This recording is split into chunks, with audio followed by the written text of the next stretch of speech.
जय माता दी दोस्तों शुभ कार्तिक मास कार्तिक महात्म्य का 18वां अध्याय। जय श्री हरि विष्णु।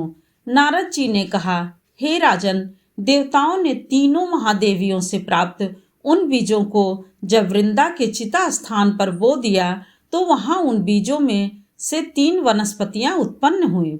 लक्ष्मी के बीज से मालती, सरस्वती के बीज से धात्री और पार्वती के बीज से तुलसी।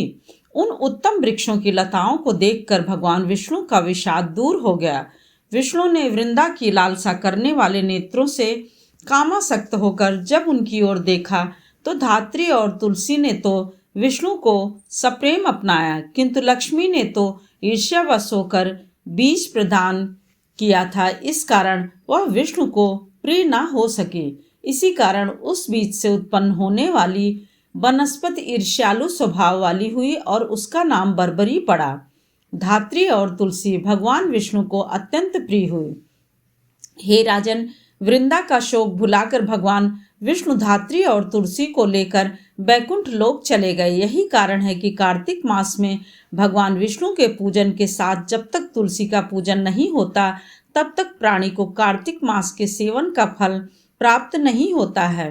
वृंदा के नाम से तुलसी को भी इसी कारण पुकारा जाता है कि उसने वृंदा के शोक से दुखी भगवान विष्णु के हृदय को पुनः प्रीति लाभ कराया था। तुलसी का वृक्ष समस्त पापों का विनाश करने वाला है। जिस गृहस्थ के गृह में तुलसी का वृक्ष रहता है वहाँ सकल सिद्धियां स्वयं विराजती हैं। वहाँ यम दूत भूल कर भी नहीं जाते। जो पुण्य गंगा के समान नर्मदा के दर्शन करने से प्राप्त होता है वही तुलसी के संसर्ग से मिलता है। तुलसी का वृक्ष लगाने, उसका पालन करने तथा दर्शन करने से प्राणी के समस्त पाप नष्ट हो जाते हैं। उसका शरीर निर्मल हो जाता है।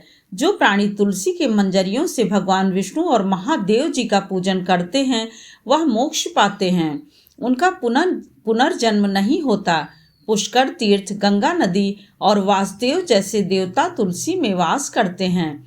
जो प्राणी मरते समय देह पर तुलसी की रज लगाते हैं वह सीधे बैकुंठ लोक को जाते हैं और सदैव भगवान विष्णु के समीप बैकुंठ लोक में वास करते हैं। जो प्राणी तुलसी की माला धारण करते हैं उनके शरीर को पाप नहीं स्पर्श करता है।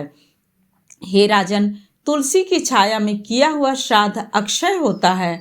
आंवले की छाया में जो पिंडदान किया जाता है उससे नरक में पड़े हुए पितर भी तृप्त हो जाते हैं और वे अपने पापों से मुक्त होकर स्वर्ग जाते हैं। जो भी प्राणी मुख, मस्तक या शरीर के अन्य किसी अंग पर आंवला धारण किए रहता है वह विष्णु के समान स्वरूप वाला होता है।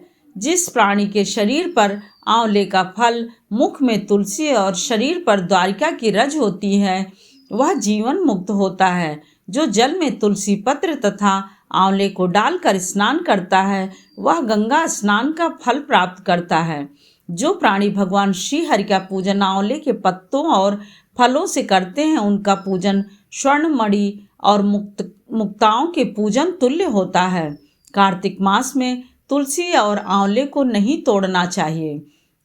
जो प्राणी धात्री और तुलसी की जन्म कथा को भक्ति से श्रवण करते हैं वे इस लोक में महान सुखों को प्राप्त करके अंत में बैकुंठ को प्राप्त होते हैं। शुभ कार्तिक मास। जय श्री विष्णु हरि।